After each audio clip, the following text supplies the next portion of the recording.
Steven Spielberg is returning to Sci-Fi with Disclosure Day, and that should feel significant to us movie fans. And for many of us who grew up with his films, it genuinely does. I've spent most of my life watching and rewatching his work, from the aura close encounters to the sea brilliance of Jaws, and also to the entertainment of Minority Report. So when the teaser for Disclosure Day appeared, I didn't just watch it as a viewer, I was watching it as a filmmaker, and also someone who has always associated Spielberg with very particular kind of cinematic wonder. The reaction online, and for myself too, has been cautious in places. Some people have focused on the digital animals in the teaser and suggested that they look like over-polished and overly fake. And I understand that instinct. I felt that too. We're very attuned now to digital imagery in an ever-growing world of the uncanny valley. We can sense when something feels inhuman and not of this world. But I don't think the conversation is really about whether the CG is good or bad. I think it's about texture, and about how modern digital precision interacts with the kind of tactile awe Spielberg built his reputation on. Visually, what struck me about the teaser is how recognisably Spielberg it is. The anamorphic framing, although a modern version of it, the sense of horizontal scale, the human figures are placed within wide environments. It immediately recalls earlier forms of his visual cinematic feeling, especially with the likes of War of the Worlds and Minority Report. With the latter, it didn't overwhelm you with constant spectacle. It grounded you first. It made you feel the weight of the atmosphere, the world of the future, and how humanity has changed aspects of life. And in War of the Worlds, the tripods were enormous, but they were often only partially obscured. You saw them through dust, through debris, through panic, and that's important, because Spielberg has always understood that scale only works when it's anchored in something fragile and tangible. Returning to anamorphic now isn't nostalgia for him, it's spatial storytelling, and it allows environments to dwarf characters, lets tension sit in negative spaces too.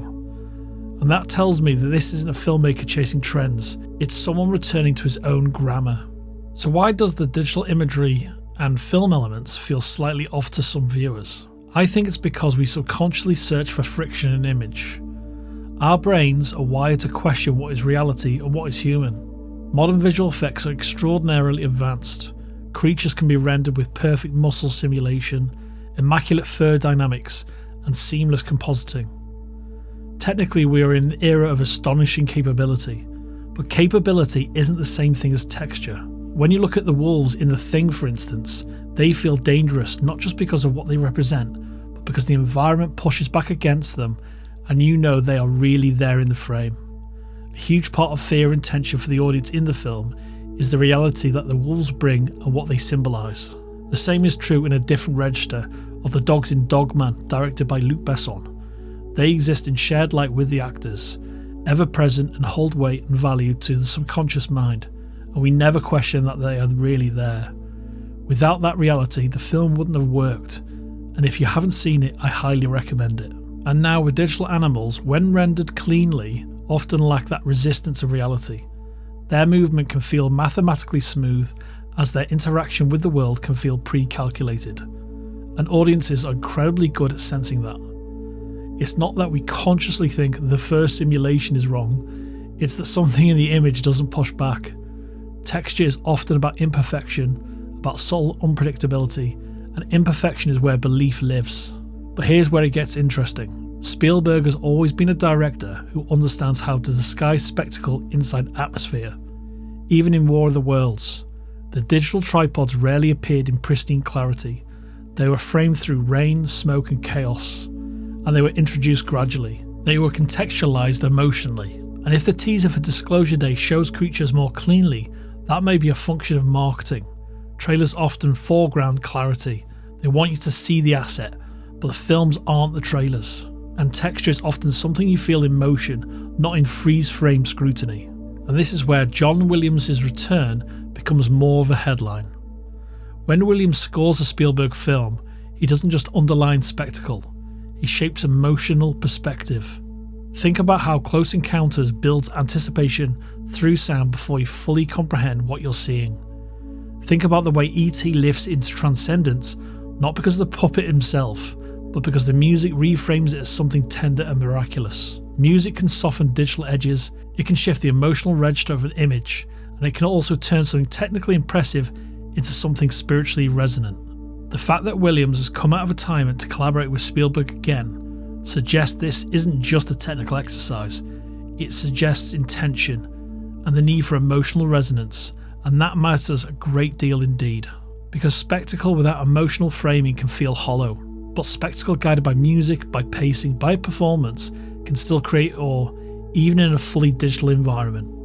Spielberg has already proven that he can operate inside a digital landscape without losing emotional grounding. Minority Report created a sleek, synthetic future, yet the human anxiety inside it felt tangible. And in Ready Player One, which was visually saturated by CGI, but its emotional arc rested on characters' longing and connection. What Spielberg consistently returns to is reaction. He holds on faces, trusts silences, and he understands that wonder isn't about showing everything at once, it's about revealing it through human experience. So when I see Disclosure Day coming up, I don't see a director who has forgotten how to create awe. I see a filmmaker revisiting a genre he helped refine, using tools that evolved dramatically since his earlier sci-fi films.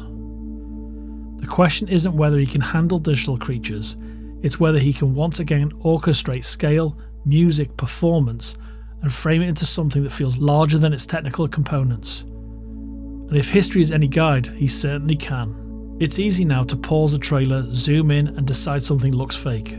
We've trained to analyse pixels, but cinema has never lived in still frames. It lives in rhythm, in duration, in how long a shot is held, in how a score swells beneath an image, in how a character reacts before we fully understand what they're seeing.